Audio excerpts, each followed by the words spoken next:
capítulo de número 9, a partir do versículo 37. Lucas 9, versículo 37 a seguir.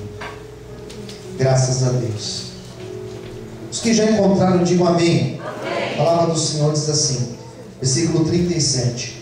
Aconteceu no dia seguinte, que descendo eles do monte, lhes saiu ao encontro uma grande multidão. E eis que um homem da multidão clamou, dizendo: Mestre, peço-te que olhes para o meu filho, porque é o único que eu tenho.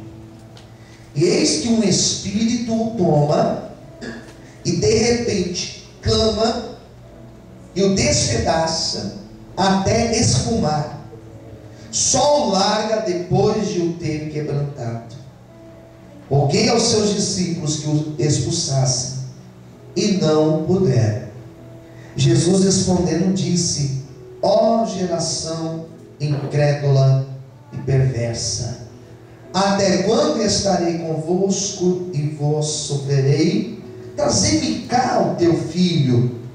E quando vinha chegando, o demônio o derribou e convulsionou. Porém Jesus repreendeu o espírito imundo e curou o menino e o entregou ao seu pai. E todos pasmavam da majestade de Deus, e maravilhando-se todos de todas as coisas que Jesus fazia. Disse aos seus discípulos: ponde vós estas palavras em vossos ouvidos, que o Filho do Homem será entregue na mão dos homens. Mas eles não entendiam essas palavras que lhes era encoberta, para que não compreendessem, até que temiam interrogá-lo acerca dessa palavra. Vamos fazer uma breve oração. Senhor, meu Deus e meu Pai, minha oração nesta noite é para que o Senhor fale aos nossos corações. Usa a minha vida para falar à tua igreja a tua palavra, Senhor. Também te peço que aqueles que ouvem pela internet ou aqueles que vão ouvir depois sejam de igual forma abençoados e ensinados por ti, Senhor, em nome de Jesus. Amém. E graças a Deus. Você pode aplaudir o Senhor esta noite? Dê as palmas. Amém.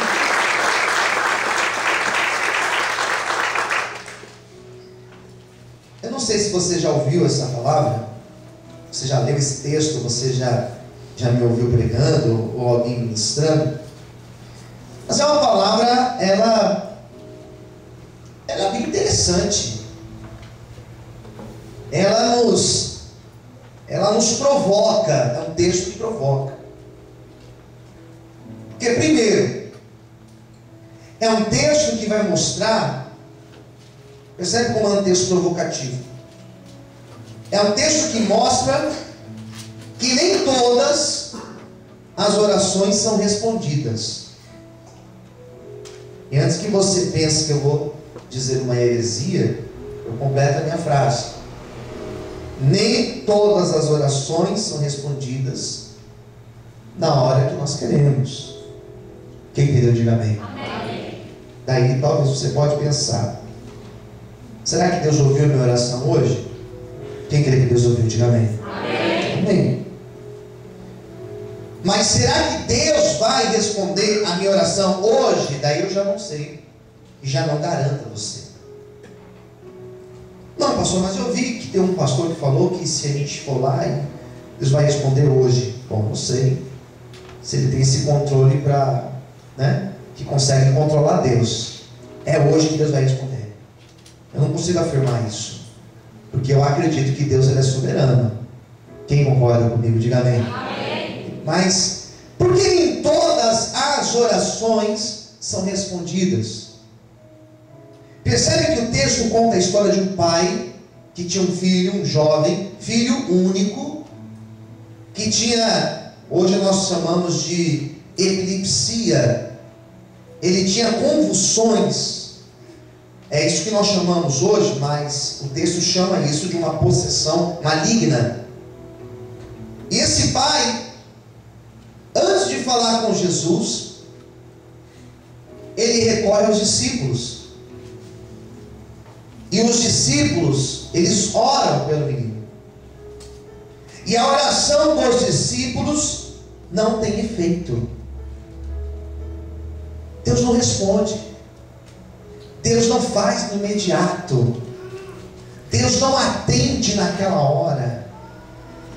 Isso daqui causa um drama. Isso daqui traz angústia. Pensar na possibilidade que Deus ouve, mas Deus não vai responder no momento que eu quero, isso traz angústia.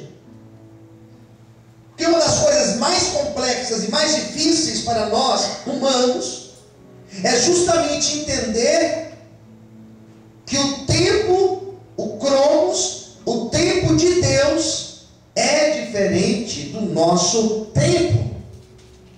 Vamos falar isso? Diga para quem está do teu lado. O tempo de Deus, ele é diferente do nosso tempo. E agora, hein? E agora? E agora? A gente quer tudo para ontem, não é verdade? Você liga lá e pede pizza, quanto tempo vai demorar? E nós perguntamos isso, não é verdade? Ou só eu pergunto isso, né? E a gente olha no relógio e fica lá calculando. E se passa do tempo, você já vai ligar de novo. E aí, o que está acontecendo aí? Não, mas está chovendo. E aí que está chovendo? Manda vir de jet ski, manda vir de barco. Eu quero agora. Nós não queremos esperar. Nós temos muita dificuldade para esperar. E pregar isso para vocês não é fácil. Pregar isso para vocês não é fácil, porque muitos vieram para cá com a expectativa de receber a bênção hoje. Deus pode fazer hoje, sim ou não? Sim. Mas se Ele quiser fazer amanhã, Ele pode fazer amanhã, sim ou não? Sim. O que Ele pode? Porque Ele é Deus. Então percebe que eles oram, a oração não foi descartada. A oração não foi rejeitada. Deus não responde os discípulos porque Deus estava de mal dos discípulos. Deus não responde os discípulos porque os discípulos não fizeram talvez a liturgia como deveria ter sido feita. Deus não responde os discípulos porque eles não oraram no culto, ou porque eles não oraram de joelhos, ou porque eles não oraram em pé, ou porque eles não oraram deitado ou sentado. Não é isso. Deus não responde porque Deus tinha um propósito para trabalhar naqueles homens que estavam ali. E Deus também tinha um propósito para trabalhar na vida daquele pai. Por isso eu acredito tranquilamente que as minhas orações, todas elas são ouvidas por Deus. Eu acredito nisso, eu também acho que você acredita. Mas eu também tenho total certeza e segurança que se Deus não me respondeu agora, Ele pode responder daqui a meia hora, Ele pode responder daqui até o final do dia, Ele pode responder amanhã. Mas se Ele prometeu no tempo dEle, Ele cumprirá a promessa dEle na minha vida. Em nome de Jesus, creia nisso. Você pode aplaudir o Senhor. Aleluia. Glória a Deus. Bom, então é um texto que provoca por isso. Porque mostra aos discípulos, e não está no singular, discípulo, está no plural, discípulos orando e a oração, peraí, não funcionou. E o pai, agora, ele vai falar com Jesus. E é interessante da fala do pai, é que esse pai aqui, ele entendia, ou mais ou menos entendia, o que estava acontecendo com o seu filho. Quando ele chega para Jesus, e ele conta para Jesus, ele vai dizer: olha,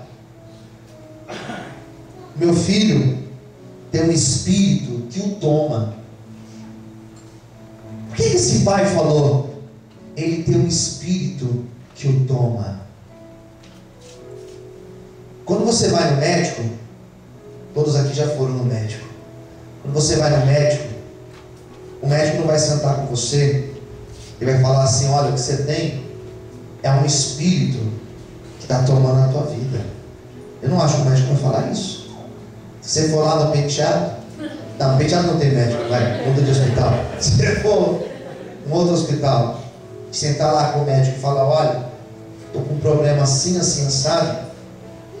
Muito difícil de olhar para você e falar assim: olha, é um espírito isso daí. Muito provável que ele vai falar o quê? Uma virose, né? Não, mas eu não consigo andar, é uma virose. Mas meu pescoço não vira, é uma virose. Por isso que é virose, não vira, né? Virose, né? Então, muito provável que ele vai olhar para você e falar assim: isso daí vamos fazer um exame de sangue, vamos fazer um exame de imagem, fazer uma ressonância, fazer alguma coisa para tentar descobrir o que é. E quando não descobre o que é, também não vai falar, é um espírito. Agora, por que esse pai chega para Jesus e já chega com o diagnóstico do filho? Olha, o problema do meu filho, Jesus, é espiritual. Foi isso que o pai falou. Quem entendeu? Diga amém. É espiritual. Eu pedi para os discípulos orarem. Os discípulos até que oraram, mas não aconteceu nada. Por que esse pai já chega com esse diagnóstico? Porque, com certeza, esse pai já tinha procurado médicos. E os médicos olharam e disseram: teu filho não tem nada. É difícil quando você leva um filho no médico, o médico fala: teu filho não tem nada. Lógico que tem, ele está chorando, ele está sentindo dores, mas eu já virei ele de ponta cabeça, eu já virei ele ao avesso, não tem nada. Não leva para casa. Então os médicos olharam para esse menino, os médicos reviraram esse menino e disseram: não tem o que fazer por ele. E quando a pessoa se vê assim, sem ter o que fazer, é aí que a pessoa busca Jesus. É aí que o ateu se converte. É aí que a pessoa dura busca a presença do Senhor. É aí que aquela pessoa que sempre se diz que não precisa de ninguém, é aí que essa pessoa se curva e ela vai atrás do milagre, ela vai atrás de Jesus. E eu entendo que esse pai já tinha batido em várias portas, já tinha pedido ajuda para um, para outro, até chegar nos discípulos, até chegar em Jesus. Hoje talvez você já bateu também em muitas portas, hoje você já procurou resposta em muitos lugares, só que nessa noite nós vamos pedir para Jesus. E se for o milagre que você precisa, milagres irão acontecer aqui, em nome do Senhor. Amém? Todos podem glorificar e aplaudir Ele nessa noite. Aleluia! Dá para dar uma olhada a Deus aí? Amém? Daí Jesus olha e fala assim: ah, é? Ah, é? Mas os discípulos oraram? Oraram, Senhor. Não aconteceu nada. Ah, então é comigo o negócio. Fala assim para quem está ao seu lado: o teu negócio é diretamente com Jesus. É com Ele, queridos, que você vai para o encontro nessa noite. Tem horas que não tem jeito, irmãos. Existem momentos que é você dobrar o teu joelho na tua casa, sozinho, e orar. Tem horas que não vai dar tempo de você pedir para ninguém, vai ser você e Deus ali. Quem entendeu, diga amém. Em alguns momentos não vai ter ninguém para você ligar, para pedir oração para aquele irmão abençoado, ou para aquele irmão abençoado, vai ter que ser você e Deus ali. Não tem jeito, não tem jeito. Às vezes a pessoa: pastor, eu tentei falar contigo o dia inteiro, mas como que tentou? Não conseguiu? Não consegui. E aí? E aí que eu orei, eu mesmo orei. Falei: amém. Porque existem momentos que são momentos realmente preparados por Deus para você ter o seu encontro com Deus. Talvez hoje seja um dia desses que você e Deus, e pronto, sem esposa, sem esposo, sem filho, sem pastor, sem um amigo, é você e o Deus. Daí eu percebo que no texto o problema desse filho, o problema dele não era somente o problema dele. Ele sofria, o pai sofria, todos que estavam ali próximos, todos sofriam por causa do problema desse menino. Eu lido com dependentes químicos, e a dependência química, por exemplo, é um problema que quando atinge uma pessoa, atinge ela e vários que estão ao redor. E é uma droga o negócio, né?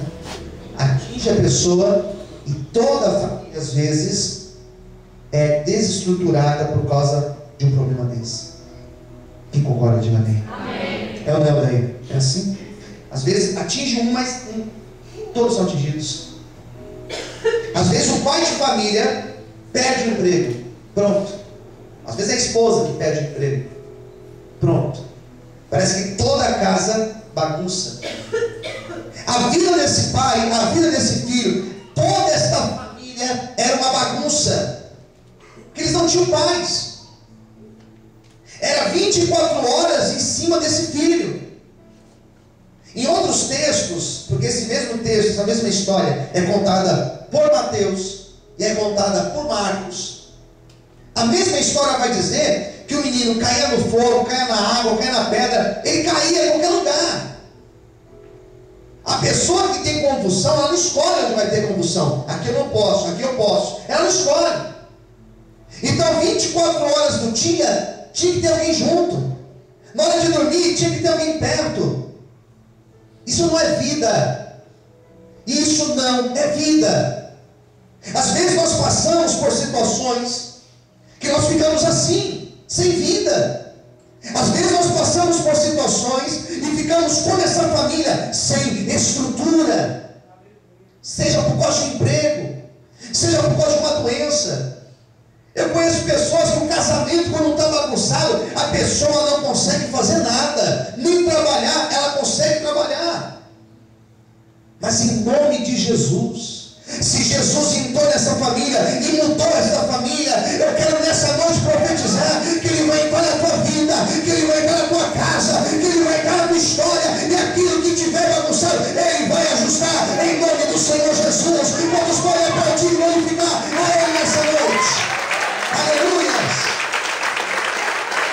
Você pode aplaudir o Senhor e adorar a Ele. Você pode exaltar a Ele nessa noite, aleluia.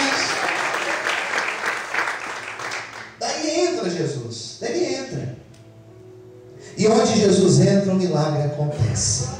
Diga assim para o teu irmão: Jesus nessa noite, Ele vai entrar na tua vida. Diga assim: o teu milagre, Ele vai acontecer. Quem diz assim, diga amém. Jesus entra. Daí entra Jesus na história. Daí como que Jesus entra na história?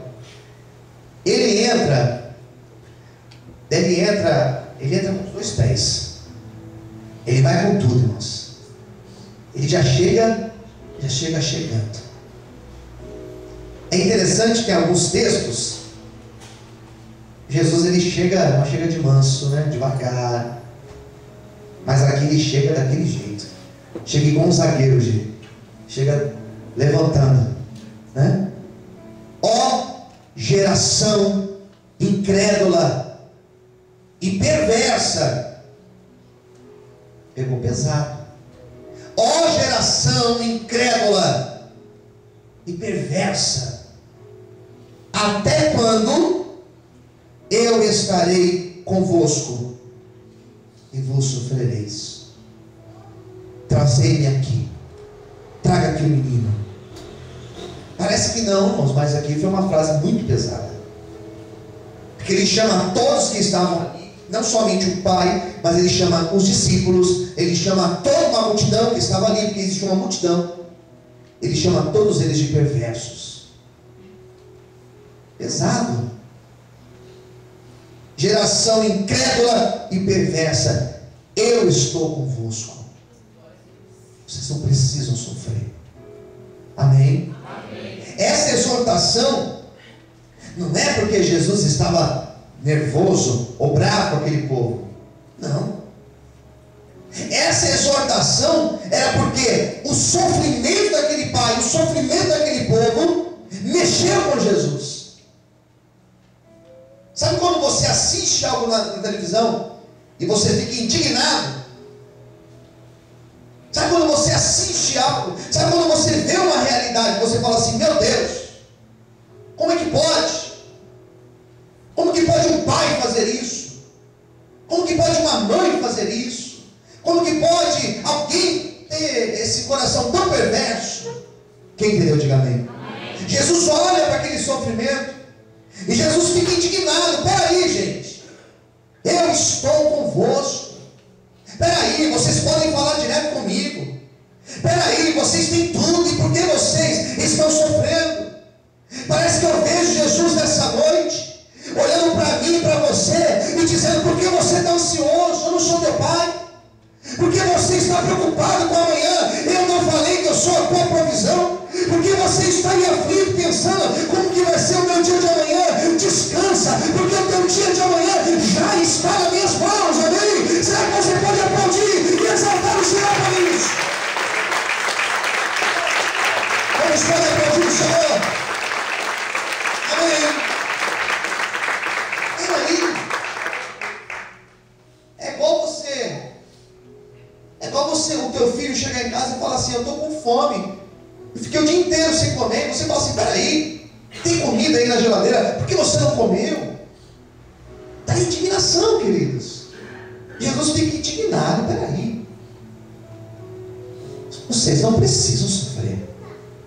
Amém? Amém. Diga para quem está perto de você: você não precisa sofrer. Diga assim: porque você já tem Jesus na tua vida. Quem já tem Jesus aqui? Diga amém. Você não precisa sofrer. O que você precisa fazer, e aqui eu vou entrar agora nas estratégias. Sabe o que você precisa fazer? Primeiro, tem que falar com Jesus. É Ele que vai resolver o nosso problema. Não adianta você falar com aquele que está aqui. Tem que falar direto com Jesus. 2, olha o que diz aqui o texto: até quando estarei convosco e vós sofrereis? Trazei-me aqui. E diz a Bíblia que o Pai trouxe o seu Filho para que Jesus orasse por ele. No Evangelho de Marcos, no Evangelho segundo escreveu Marcos, vai ter uma outra interpretação desse texto, mas é o mesmo texto, é o mesmo sentido. Lá em Marcos vai dizer que um diálogo que houve entre Jesus e o Pai foi o seguinte: o Pai disse: Senhor, se tu podes fazer alguma coisa, ajuda-me. E Jesus fala assim: se eu posso, tudo é possível àquele que tudo é possível ao que crê. Não é se eu posso. O importante aqui na história não é se Jesus podia fazer, mas era se o Pai acreditava no milagre. Você crê? Quem crê aqui, diga amém. Amém. Então o crer e o ter fé é o elemento necessário para viver o milagre.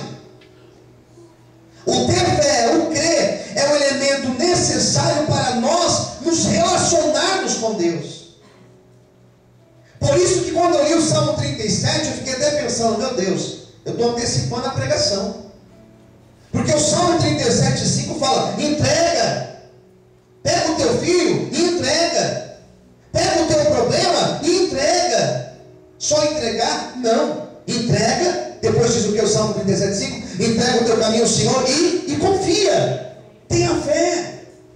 Por isso nessa noite, se você crê, em nome de Jesus, coisas grandes o Senhor fará na tua história, e o nome dele será glorificado e exaltado. Por isso, vamos aplaudir e exaltar o Senhor essa noite.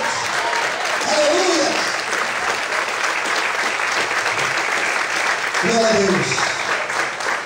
Amém, amados? Tem que ter fé, tem que crer. Daí alguém pergunta: mas o que é ter fé?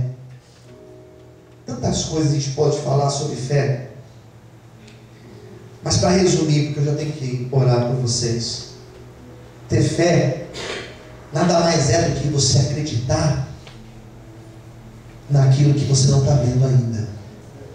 Amém? Amém. É você acreditar naquilo que você não sabe como vai acontecer, mas você sabe que vai acontecer. Isso é fé. É você olhar para uma pessoa e você fala assim: meu Deus, eu olho para essa pessoa mudar, melhorar, não sei como, mas eu acredito. que essa pessoa será alcançada, Senhor. Eu tenho fé para isso. É você orar por alguém enfermo, você fala: Senhor, os médicos desenganaram, mas eu creio no teu poder de cura. Semana passada eu fui no hospital orar por uma irmã entubada, no estado gravíssimo, e hoje eu recebi a mensagem dos familiares dizendo que já houve uma melhora no quadro. Deus é fiel, irmãos, porque para Deus não existe impossível. Por isso, se hoje você tem uma causa impossível, eu libero um milagre sobre a tua vida, em nome do Senhor Jesus. Pela fé, toma posse e aplauda e exalte ao Senhor nessa noite. Glórias a Deus. Glórias a Deus.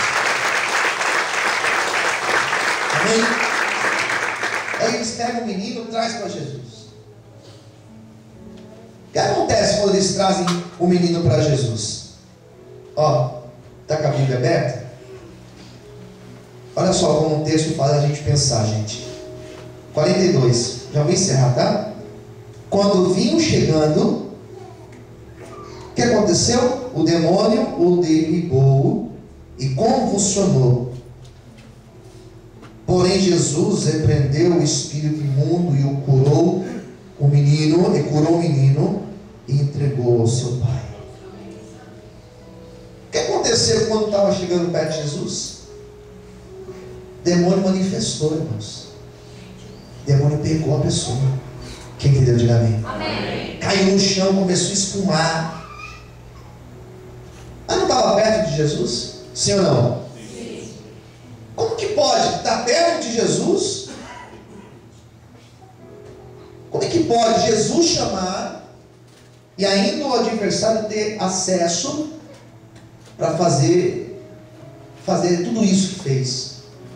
Eu começo a entender quando nós estamos mais perto de viver o milagre.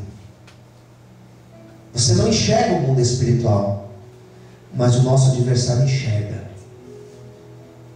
E tem algumas pessoas aqui dentro, não são todos, mas alguns que estão aqui dentro, você está tão perto, mas tão perto de viver o milagre do Senhor, que o adversário já está furioso, já tem se levantado contra a tua vida, já tem se levantado na tua casa, tem se levantado no teu trabalho, mas em nome de Jesus, toda força maligna é repreendida nesta noite, e mais perto nós estamos de viver o milagre e o sobrenatural de Deus. Por isso fica firme, porque a tua vitória está chegando, diz o Senhor para você nessa noite. Aleluia, glorifica Ele nessa noite.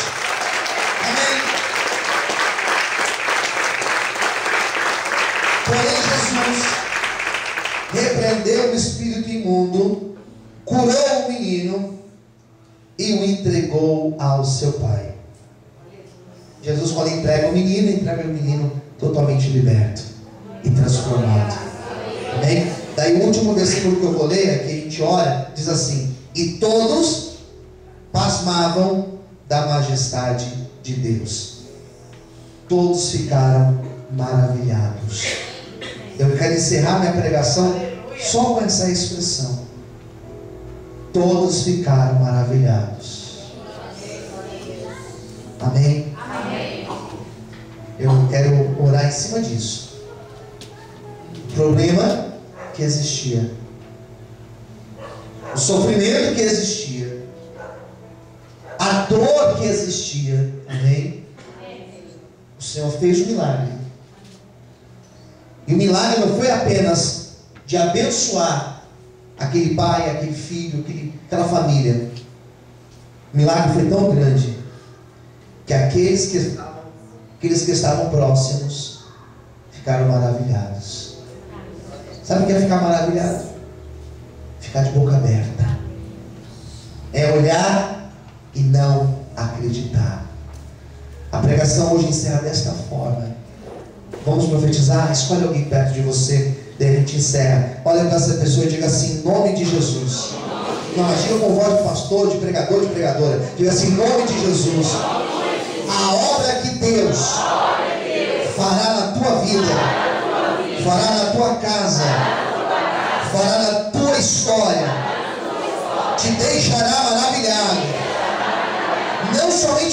você, mas aqueles que estiverem ao redor ficarão maravilhados com a obra de Deus na tua vida.